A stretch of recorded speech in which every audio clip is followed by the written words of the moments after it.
And on we'll go,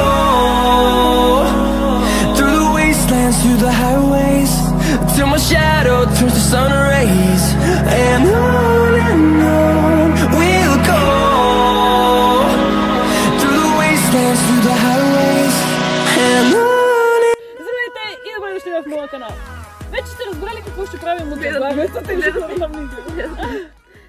Значи, отиваме. Гледат ни човек. Айде, стой. Вече разбрали сте какво ще правим от заглавието, но набързо ще ви обясним. Габи, давай ти си. Така, значи, днеска решихме аз и моя приятел и Габи да вземем едно кученце да изненадаме баща ми. Той въобще не знае за това и принципно е за рожден ден, който е след 7 месеца, примерно. Да. Така се правят подаръци 7 месеца по-рано, но и да, и кучето принципно е Джак Ръсел, на 4 месеца уж с ваксини и паспорт. Сега ще видим дали е вакцинирано, всъщност. Сега ще видим дали е Джак Ръсел, дали е куче, за всичко, нали? И като цяло сме на майна си Райна, буквално сме на някъде. Извън София сме със сигурност, някакво село. За около 25 минути. Сега ще ви покажем горе как изглеждат нещата, обаче се надяваме, че ще доживеем да ви покажем това видео. Защото има шанс да иска да влезем в къщата. После как ще излезем, не знам.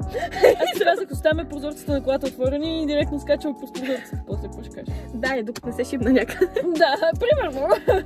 И така, хора, пожелайте ни успех. Всъщност, защо да ни пожелат? Ами да, добре. Да, Okay, това вече се е случило, но ще разберем дали е било хубаво или не. Да. Така че, айде. Хора, тук сме. Някъде е къщата. Габи, дали ще успеем? Еми хора, надяваме се да оцелем така че. Да, но. Хаштаг, жив сме. A little longer than a few minutes later. Ай, хора! Направихме го! Имаме куче! Кажи здрасти, сладко! Сладур, ела. Та в крайна сметка, вижте го какъв е бомбон. Мисията на 50% е успешно, остава сега баща и само да не ни изхвърли от тях. Да, и да го хареса. Гледай го!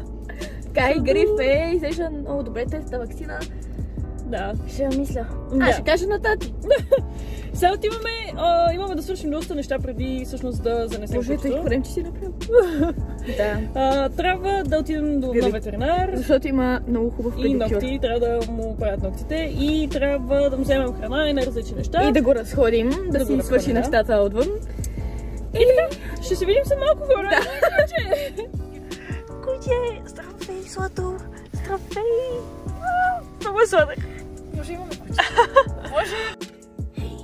Ей, Злато! Джони! Ще измислим много име. Джони! Бяхме до ветеринарния кабинет и му взехме топка. Сега си играем. Садор!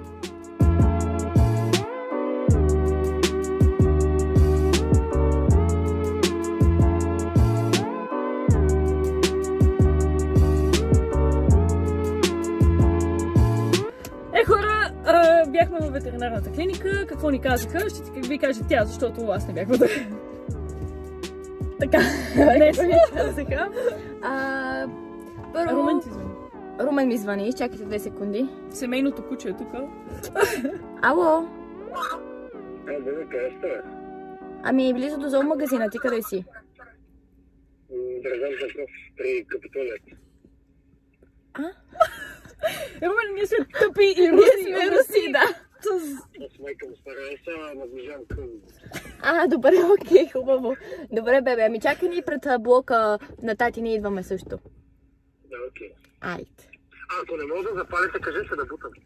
Може, спокойно. Имаме други проблеми в момента. Айде. Айде. Леко. Опитвам се. Така, бързо ще кажа, защото той идва. Така, значи казаха ми, че... Да говоря по-тихо ли? Изпомня колко да маличко си. Казаха ми, че не трябва да му се дава човешка храна, което е нормално, но като го взимахме, ги питах каква храна му дават и те ми казаха, яде всичко. И аз това го казах, нали, на пича вътре. И той ми каза, ако сега му дадете нормална кучешка храна, няма да има проблем. И вика, обаче не трябва да го разхождате още. Аз да имам опасението, че са го разхождали. Защото те бяха в двор. Не им разказахме всъщност какво беше в самата къща. Давай. Така, сменихме малко локацията. Сега имаме и нов гост. Ето го. Това е Румен. Нагави гаджето. Да. Стигнахме до къщата и ние влизаме в къщата, очакваме да има едно дете, нали, бабата. Обаче не беше едно. Не беше в коридора, виждаме 5 деца и влизаме по-навътре към хола и има един мъж, доста едър, с целия с татуировки. И ние си викаме, Габи, Това беше днес е деня, днес ще се мре. И говорихме си, те ни обясниха някакви неща. Имаше някои неща, които леко ни притесниха и затова питахме ветеринаря. И да, но всъщност ветеринарът ни каза, че всичко е наред, много е игриво, много е здраво кученце. Взехме му така че... Взехме му И то побесня. Да. Така че сега отиваме и ще видим как ще се получи изненадата. Дали... Исках да го фана. Отиваме, ще как се получи изненадата, дали ще стане, дали ще ни изхвърлят от там, да правя през прозореца, но ти имаш ли ще видях, защото аз нямам да отворя отвората. Значи оставаме ще видях отвора, да може директно да летим и да. И сега отиваме на бабата. Пожелайте ни късмет. Ще ни трябва. Чакаме. За това ще отиваме.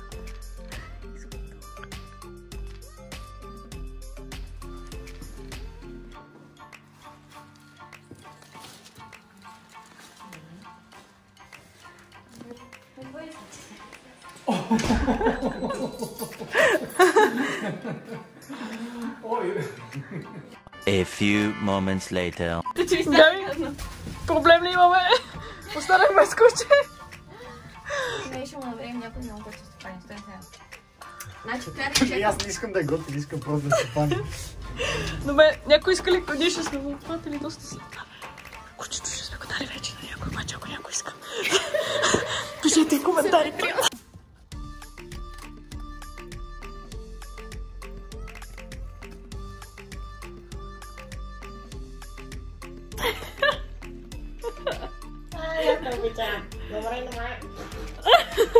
Джони. Джони. Вау. Прекрати това видео.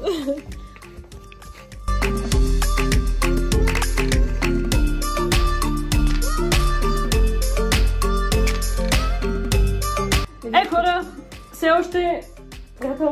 Ела. Нежеланко. Ела, Желанчо. Миличкия. Все още си имаме куче. Въпреки изненадата ни. Ще разясниш ли защо? Не мога. Ами, иначе... Трябваше да изненадаме тази, като знаете, обаче се оказа, че помага. Оказа се, че той като цяло много пътува и той каза, че няма да успее да се грижи за малкия ни Нежеланчо. В крайна сметка решихме, че докато му намерим нов дом, той ще дойде при мен, моето кученце отива при приятеля ми, Ромен, който видяхте по-рано. Да. И така, като цяло, ако някой от вас, ако не съм му намерил още дом, но сега се съмнявам. Ако някой иска и наистина ще се грижи за него. Да, много ще се радвам да го вземете, защото е голям бубон. Нали? Да. И ще му измислим име, защото Нежеланчо не е много подходящо. Така е. Като цяло това беше нашето интересно приключение. Аз не знам ти кога ще го качиш видеото, дали ще сигурно след няколко дни, но да, най-вероятно все още, може би, все още няма да сме намерили. Ако случайно сме го намерили, ти можеш ли долу да сложиш телефонния ми номер? Не, защото ще е в YouTube публично достояние, но може да напишете. Да, Инстаграм ще има нейн, мой и всичко. Да, точно. Така че ако искате наистина да се грижите за него, Me close till I get up. Time is barely on our side. I don't wanna waste what's left. The storms we chase are leading us.